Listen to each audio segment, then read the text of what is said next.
Hello, and today I'm going to be talking about my two most favorite lenses in my kit. The Nikon 135mm f2.8 non-AI and the Nikon 35-70 f3.5 AI.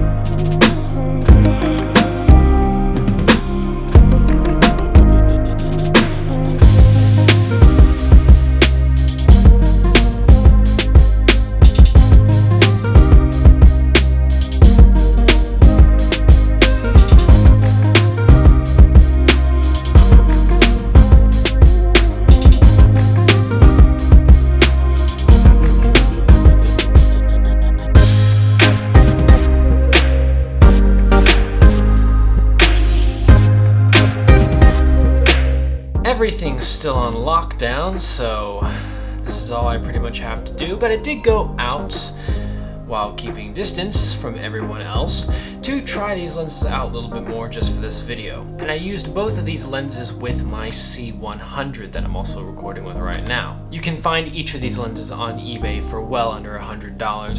The 35-70 for around $80, $70, $80-ish dollars, and the 135mm lens for under $50 easily. They do vary in condition and in version because there are many versions of this lens, there are many versions of this lens, so that will go around. So usually you can find what I've got for under $100 on eBay easily. These are vintage lenses, of course, so these are fully made of metal. They have a really nice build to them. And they're also very characteristic. The image quality is not perfect. Maybe something different for this lens, because I'll get into this lens's image quality in a little bit.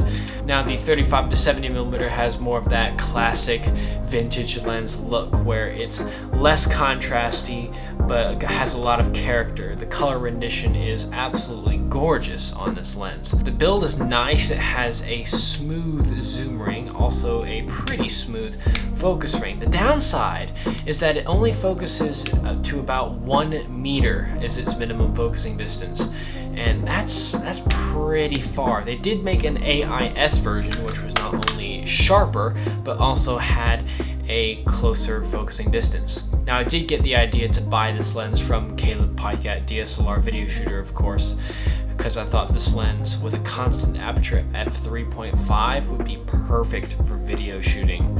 So of course I picked it up for about 70 bucks and it's done great. It's one of my most versatile lenses. It works great for photos when it comes to things like portraits or landscapes, especially if you're shooting on full frame, which I do shoot a lot of full frame photography, so it works out great for me. And it's even more perfect for video. So as you saw the video shots that I got today, and over the course of time throughout my YouTube channel, I've shot with this lens since December.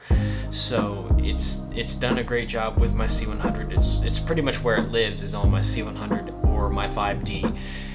Not really using it on anything else just because it's perfect for those two cameras. The 135mm is not as nearly as versatile as the 35-70mm, but it's probably just my most surprisingly good lens. It always just astonishes me how good this lens actually is when it comes to image quality and character. It has more character than something you might buy today, especially something that's kind of unremarkable, like a 70-300 kit zoom. But this has so much more to it. First of all, it's an f2.8, and that on its own for the price point is actually pretty good. I know it's not expensive to get a fast lens, but at this focal length, having something like f2.8 or faster actually is pretty important, because you're going to have to set your camera to a faster shutter speed with this kind of focal length. So it's nice to have that f2.8 aperture to also melt your background away. This has incredible looking bokeh and a very, very, very shallow depth of field. It's super easy to get a shallow depth of field with this lens. The image quality is absolutely stellar on this lens. This is my sharpest lens, and I have yet to find a lens that's sharper than it. and when wide open, it's quite sharp, assuming you focus the lens correctly. And when you stop it down to 4 or 5, 6, it gets pretty much perfectly sharp corner to corner. So yeah, I have a Hanimar 135mm lens, which is not as nearly as sharp wide open as this Nikon lens. So yeah, just wanted to talk about both of these lenses and kind of just make a video while in quarantine about them, just because I thought it needed to be done and to keep me making videos and content for all you people watching. So yes, thank you for watching, and I will see you in the next video.